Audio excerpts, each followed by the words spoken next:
merci na bandeko nyonso bisika bozali na mokili mobimba bandeko nyonso bozali kolanda Alma Congo TV oyo na nzela ya bokasi ya mwana mboka Ali Maimona oyo asali ete tokoma bisika nyonso bozali pe botala ba réalité ya makambo ya mboka oyo ezali koleka na kati ya Congo.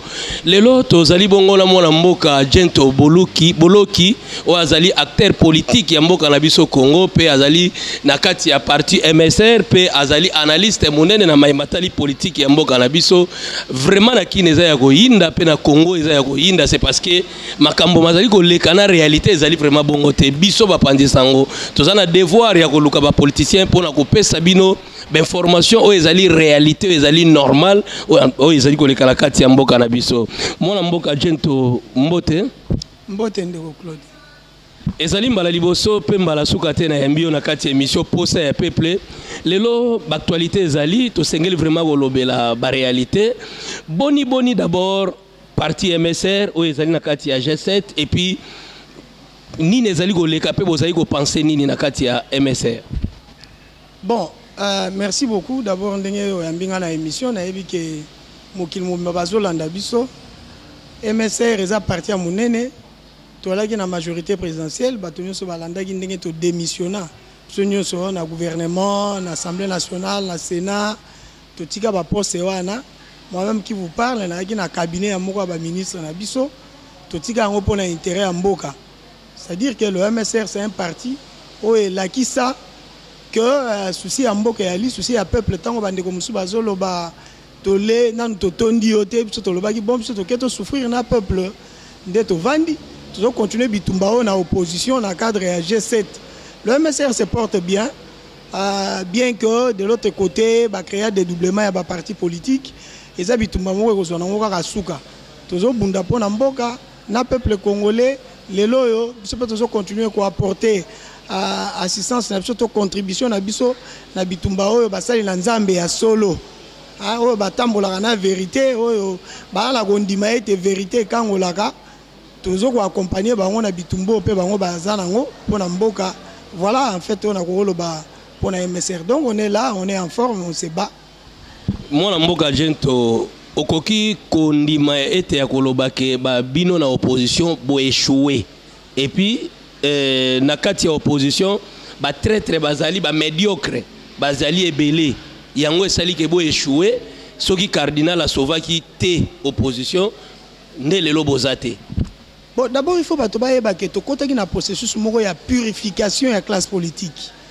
Peut-être bandi aussi là lokola nzamba tomboli mongongo mais to une étape ya purification ya classe politique. Donc classe politique na biso et monisama que ezala malamute ezala médiocre dans la grande majorité des politiciens bazo sala musala wana mboka na biso. Donc il fallait quand même opportunité mo pesa ma ba purifier on va l'accès on est na tami des tami wana eza au continuer dire que l'opposition a totalement échoué, c'est faux. Sinon bande kwa majorité nde balega ki na vitesse supérieure na makao mususu. Tant que bazo ko akosala makao mususu te po ba yebi opposition ezali opposition peso ko apporter contribution nango.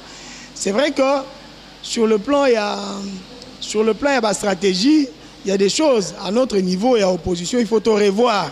Qu'on revoir structure, qu'on revoir même bateau bazo monter ba stratégie pour tout contrer action et la majorité présidentielle où ils ont coûté le peuple congolais, où ils ont même le peuple congolais passe. Pour les lots, on n'arrivera pas à comprendre.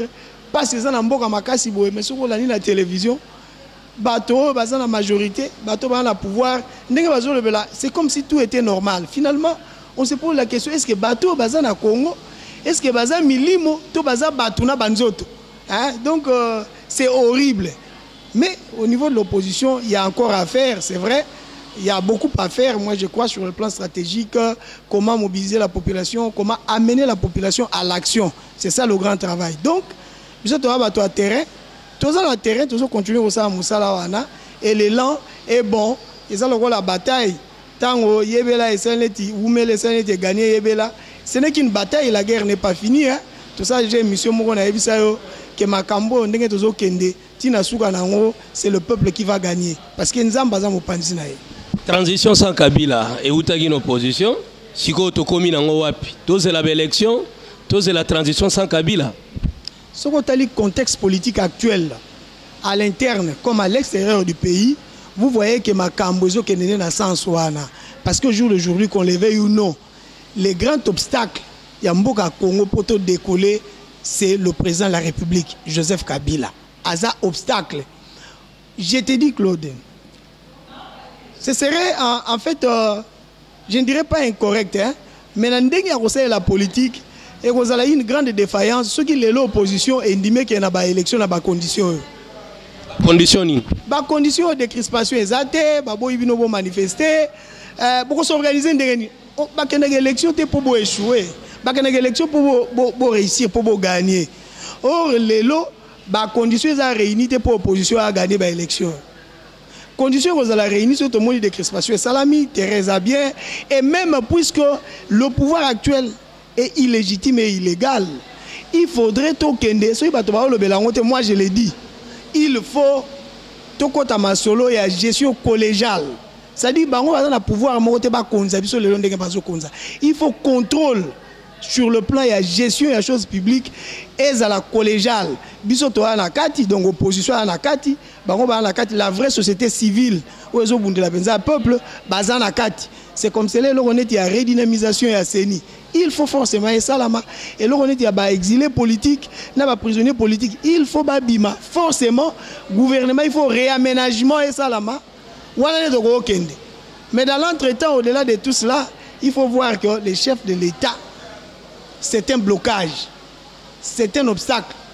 Moi je pense à mon humble avis, pour hasard moutou, à Salitanaye, moi je ne vois pas pourquoi à quoi qu'on s'enfoncer davantage à niveau total alors que Mbokezo marché.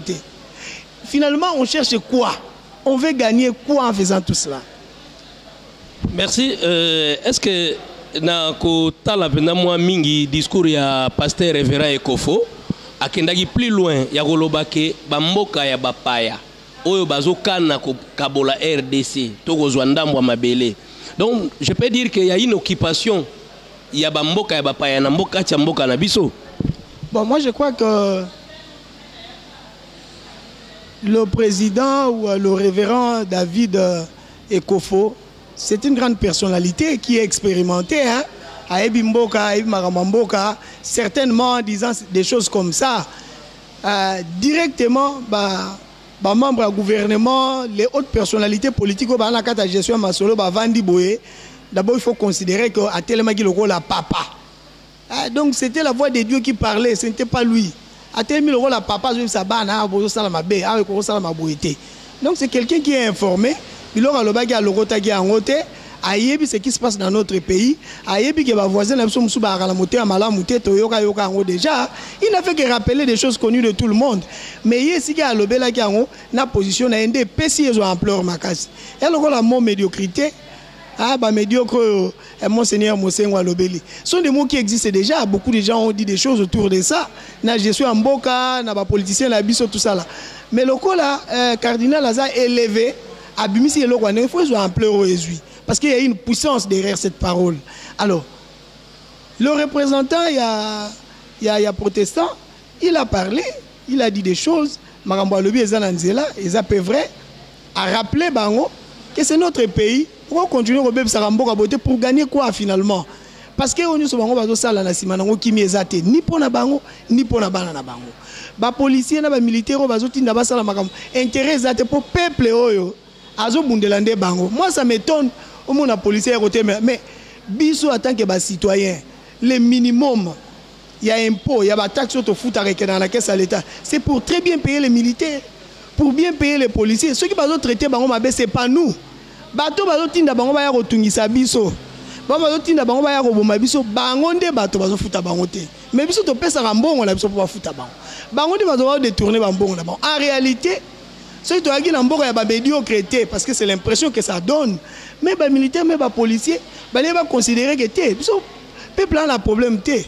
Pour mes ba dirigeants pour ba dépouler au ba konzi ba uti kozo ba konzi ba militaire na ba policier pour na fête. Et ça peuple té muta pesi bango. Mbongo peuple c'est atindaki ndenge tozo sala ba émission boy eza ba prélèvement ba salaka yo tango melaka bière na bar yeba ke société brassicole wana et récupérera moi mouké pour l'état roya kozwango après Donc biso to pesa rambongo. Mais l'argent est mal géré. Policiers sont attaqués. Mais ozo komi bom ozo bom venir à bana na yo pour rien. Normalement, l'église catholique a projeté ma marche. Mais après ma marche, puisque c'est libosoté, salama et aboutir ça peut l'autre côté. Est-ce que vous avez que position il y a marche bozo sala on dirait bozo bimisa bat po ba kufa kana bango kaka ensemble na église catholique pour moi comment beaucoup banda ko exposer population bongo peut-être tant toute population zo zela option moko ya ba arme. Mon frère, la liberté s'arrache.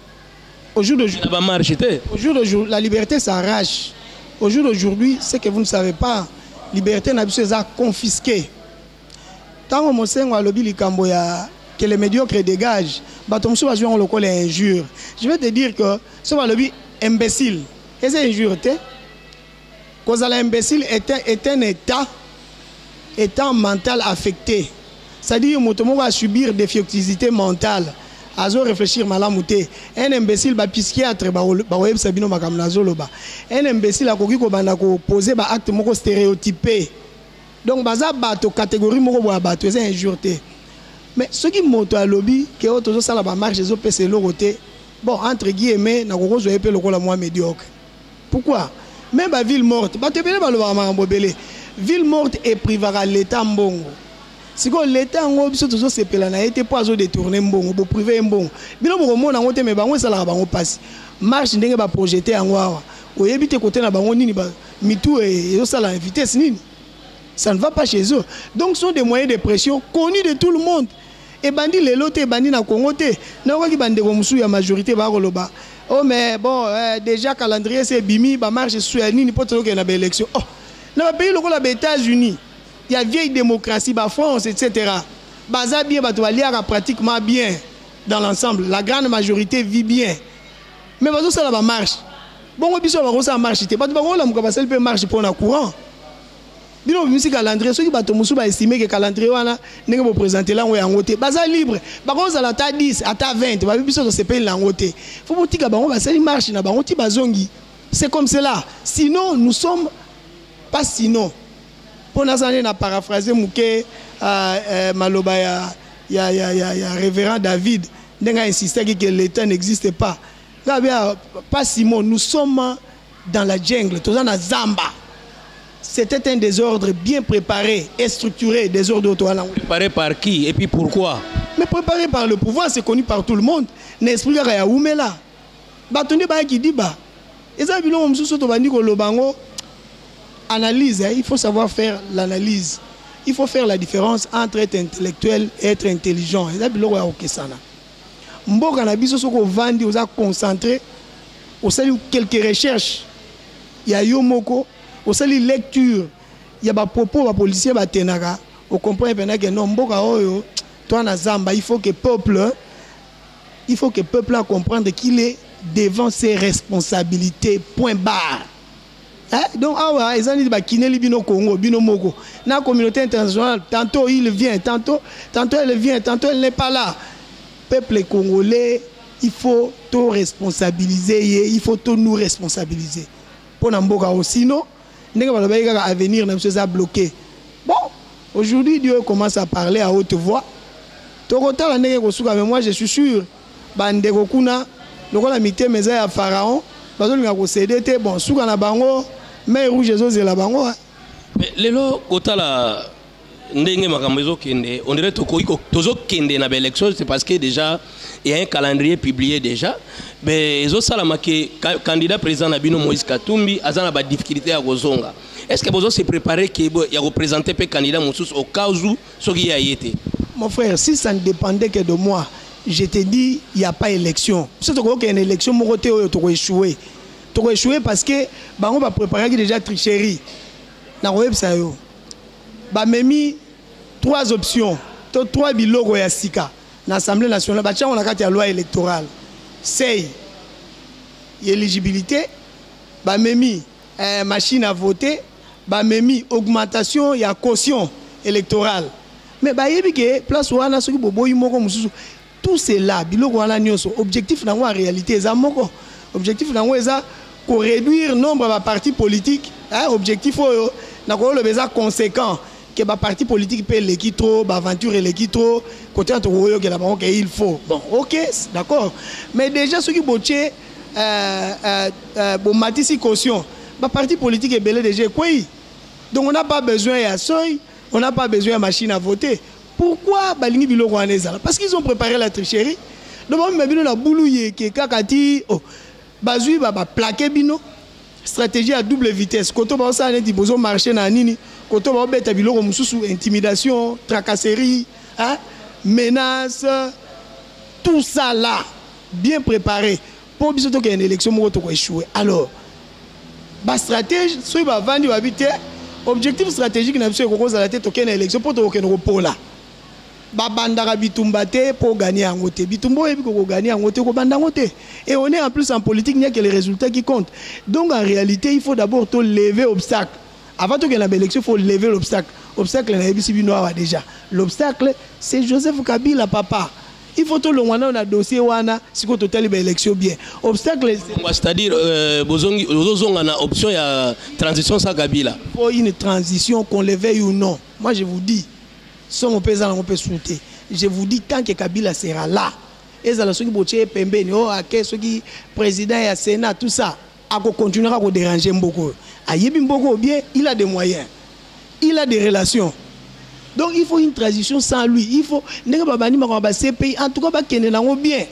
Ce peuple congolais a dit à il faut tellement à Masolo. Parce que jour d'aujourd'hui, si vous continuez à dossier, vous allez comprendre qu'il y a des traîtres au plus haut niveau.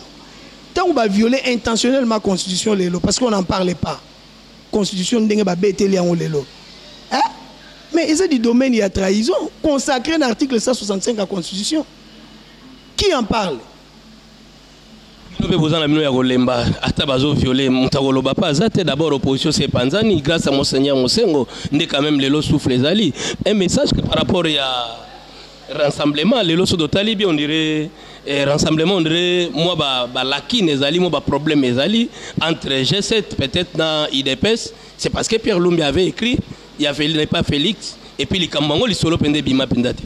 Nous devons réhabiliter nos valeurs morales en restaurant l'autorité de l'État par la rigueur de la loi. On a esprit à peuple patron en démocratie.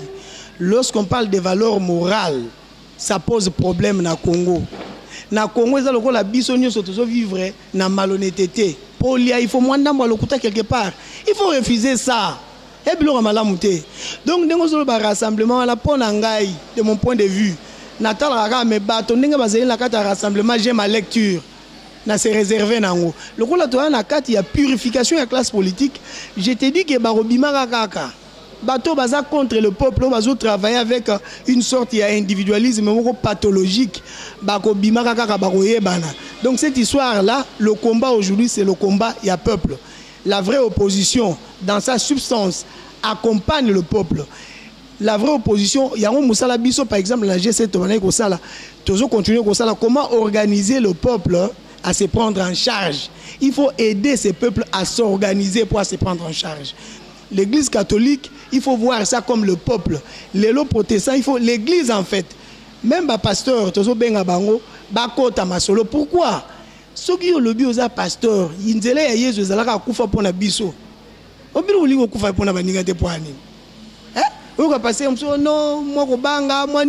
Mais lorsqu'on a la foi en Dieu, la première des choses, on dit la vérité. On a la vérité que Kabila a bomi mboka. Pasteur, il faut botter la liste sous. Répondre pour un rassemblement.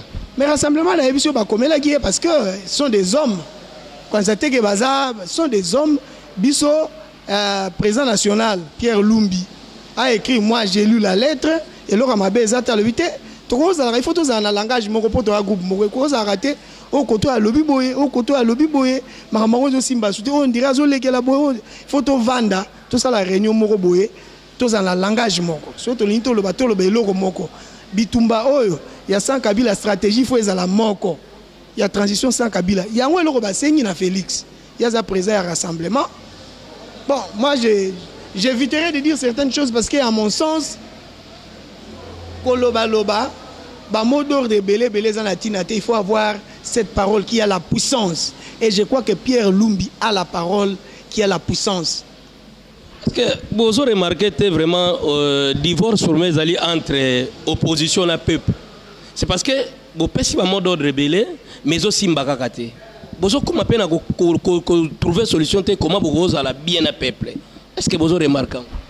Non, divorce c'est ça, peuple n'a pouvoir. Je vais expliquer. Divorce c'est ça, n'a opposition. Divorce c'est ça, divorce c'est ça, je dirais ça tellement profond entre le peuple et le pouvoir.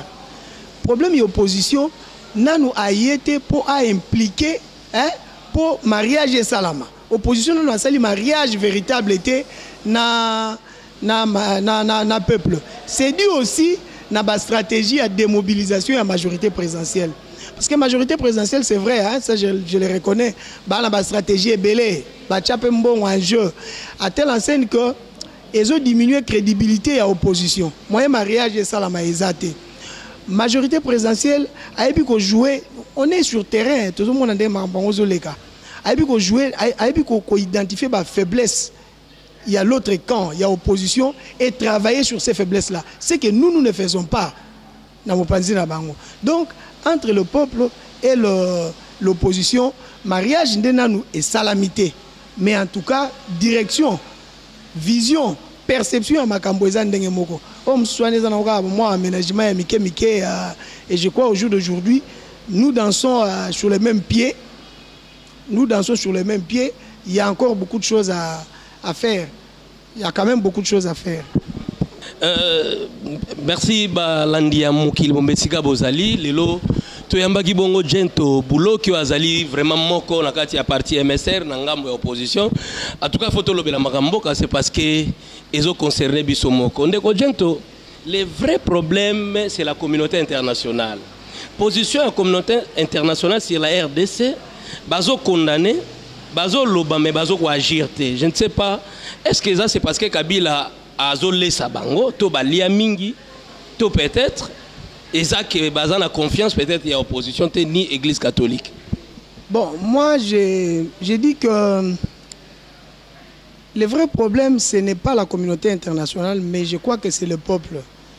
Pas la communauté internationale dans le sens que la communauté internationale, ceux qui ont intelligence, c'est les gens qui ont bandenge belé. Ndengo moni bazo binise aywana. Congo, c'est une affaire. Il faut pas comprendre. Au Congo, ils ont à la tête quelqu'un qui a beaucoup de sagesse.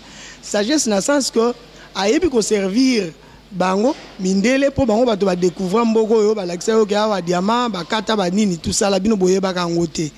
Il faut yeba ke ba intérêt na bango ezali. En même temps, oui, bah, peut laisser le peuple pour que ma solo ko vendre pouvoir et ko vendre kaka na peuple. C'est ça la grande intelligence que notre pays jusqu'à preuve du contraire manque.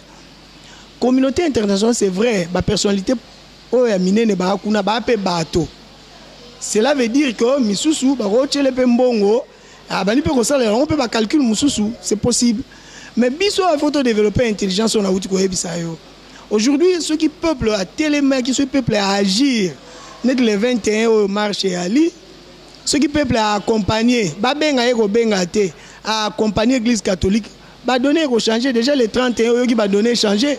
Parce qu'à un certain moment, la communauté internationale a approuvé calendrier, tout ça là, banine. Mais tant que les 31 est bêtis, va comprendre que non, ça ne va pas.